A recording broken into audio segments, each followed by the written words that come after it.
Asan si Mika? Mag-hi sa vlog. Kay. Hi vlog. Mika, hi vlog. Kami din i-video nyo. Hi vlog. Hi vlog.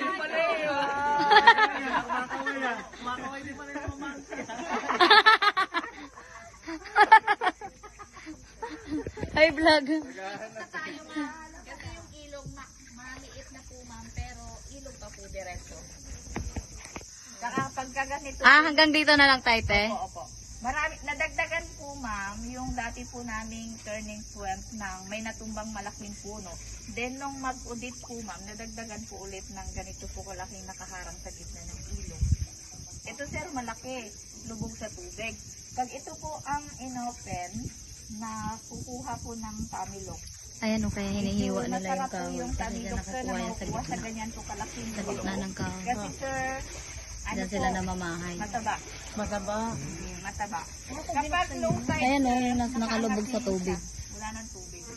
Maganda sir, kunin yung tamilok doon po sa mga malalaking puno kasi mataba. Mas malusog. Malinamnam siya po ma'am kapag kinain. Kasi kapag maliit yung kahoy sir, nagkakataon po minsan na payat, makunat. Hindi siya malinamnam kainin. So yung nasa kanan po natin sir, ito po, nakikita na po natin yung mga century mangrove tree na po yan.